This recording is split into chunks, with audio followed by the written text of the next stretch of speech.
श्याम बाबा की कथा में अब जैसे ही उनकी सहेली ऊपर जाती है और कहती है कि लो और एक आ गया है मरने के लिए तुम्हारे हाथों, तो तब काम कंटकटा कहती है कि तू ऐसे क्यों कह रही है, हो सकता है कि इस बार माँ कामाख्या ने उस वर को भेजा होगा जो मेरे विवाह के योग्य हो, तुम जाओ तुरंत उसे ऊपर ले आओ। और तब उसकी सहेली जाती है और घटोत्कच जी से कहती है कि चलिए आपको हमारी युवरानी बुला रही हैं।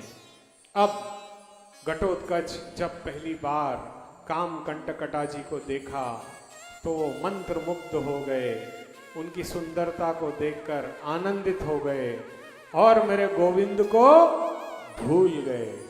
तब उनके ध्यान में फिर आया कि अरे मुझे तो गोविंद का ध्यान करना है।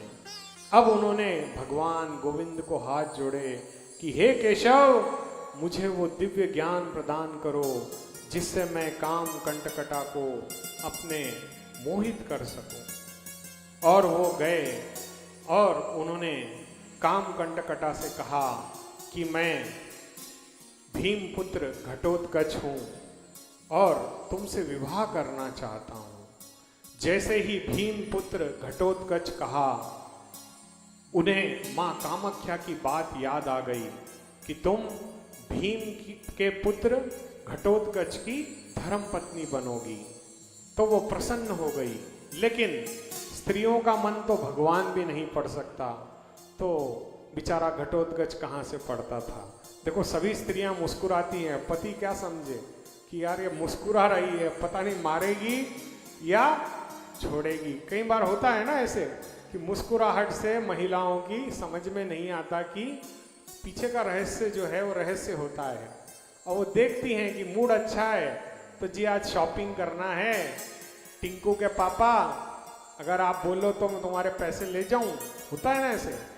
तो अगर वही मूड खराब हो तो देखो टिंकू ने आज ऐसा कर दिया, उसने वैसे कर दिया, शिकायत कर देंगी और गुस्से में ला देंगी। तो होता है कभी कभी। तो स्त्रियों की मुस्कुराहट को समझना भगवान के बस की बात नहीं है, हम तो इंसान हैं। अब घटोत्कच जी को काम कंटकटा ने कहा कि आपको मेरे से अगर शादी करनी है तो उसकी दो शर्तें हैं। पहला कि आप मुझे कोई पहेली में उलझा दो, और दूसरा आपको अपने बाहुबल का भी परीक्षा देनी होगी। अब क्योंकि ठाकुर का स्मरण घटोत्कच जी ने कर लिया था, तो उन्होंने एक कथा सुनाई कि काम कंटकटा, हम तुम्हें एक सवाल पूछते हैं, तुम भद्रे उसका यदि उत्तर दे देती हो बहुत अच्छा है, अगर नहीं दे पाती हो तो फिर तुम्हें मुझसे विवाह करना पड़ेगा। अब मेरे केशव का स्मरण हो चुका था, तो इन्होंने कहा कि एक पापी व्यक्ति होता है, उस पापी व्यक्ति ने अनेकों पाप किए और थोड़ा बहुत दान धर्म कर दिया। अब वो आगे गया, गंगा में स्नान किया, फिर उसने पाप किए, फिर वो आगे गया, उसने लोगों को लूट लिया और बहुत सा धन हड़प लिया, फिर आगे गए। ऐसे करके उसको अपने माया जाल में भ्रमित कर दिया, इतना भ्रमित कर दिया। और भ्रमित करने के बाद पूछा कि अब तुम बताओ कि ये पुण्यात्मा है या पापात्मा है। अब देखिए, कोई भी निर्णय लेने के लिए महिलाएं बहुत सोचती हैं, तुरंत उत्तर नहीं देती।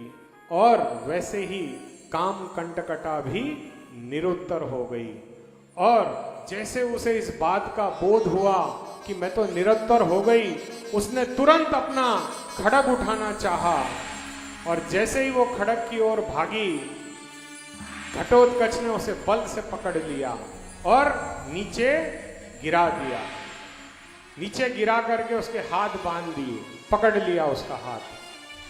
अब अपनी चाकू निकाली और उसकी नाक काटने के लिए महिला के लिए अपनी, महिला क्या ऐसा तो हर किसी के लिए अपनी नाक बहुत इंपॉर्टेंट होती है ना, नाक बहुत इंपॉर्टेंट होती है। वो जैसे उनकी नाक काटने के लिए बढ़ा, तभी कामकंटकटा ने कहा कि हे नाथ, क्या आप अपनी पत्नी की नाक काट दोगे? और जैसे ही कहा कि क्या अपनी पत्नी की नाक काट दोगे, तुरंत घटोत्कच ने उसे छोड़ दिया और कहा, प्रिय, तुमने जब हार मान ली है तो मैं तुम्हारी नाक कभी नहीं काटूंगा, उल्टा तुम्हारी नाक बढ़ाऊंगा लेकिन काटूंगा नहीं। अब ये दोनों खड़े हो गए, एक दूसरे को देखकर मुस्कुराने लगे। इस पर कामकंटकटा ने कहा कि हे नाथ, चलो हम विवाह कर लेते हैं। अब जैसे ही घटोत्कच को कहा कि चलो विवाह कर लेते हैं, घटोत्कच ने कहा, नहीं नहीं, ये आज्ञा मुझे मेरे ज्येष्ठ पिताश्री ने दी थी कि मैं तुम्हारे पास आऊं, और भगवान गोविंद की कृपा से तुम मुझे प्राप्त हुई हो। बिना उनके आशीर्वाद के मैं तुमसे विवाह नहीं कर सकूंगा। और चलो अब तुम मेरे साथ चलो, हम इंद्रप्रस्थ चलते हैं, वहां हम जाकर के अपने बड़ों के आशीर्वाद से इस विवाह को संपन्न करते हैं। इस पर कामकंटकटा बहुत प्रसन्न हुई और दोनों वायु मार्ग से जाने लगे। पीछे से दान दहेजा, सोना चांदी, रत्न अशर्फी सारी गाड़ियों में लाद दिया गया, क्योंकि युवरानी का विवाह था। वो एक राज्य की युवरानी थी, तो राज्य का सारा धन जितना था वो सारा युवरानी का था।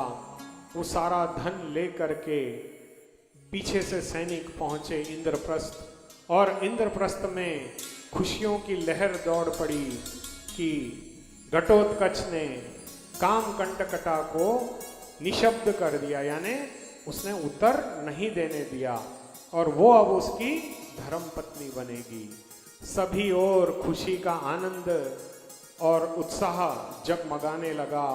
इंद्रप्रस्थ नगरी को बहुत भव्य रूप से सजाया गया, और इतनी आतिशबाजी उस समय पे भी होती थी, बहुत आतिशबाजी हुई।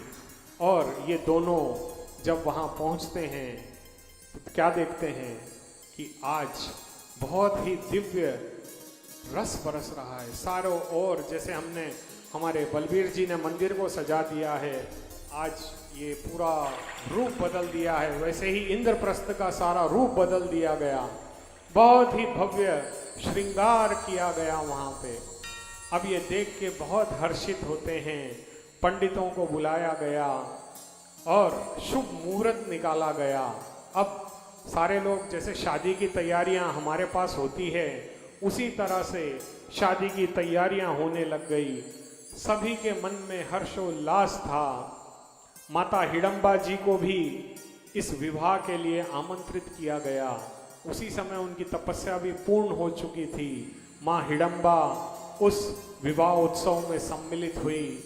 बहुत ही धूमधाम से गाजे बाजे के साथ ये विवाह संपन्न कराया गया।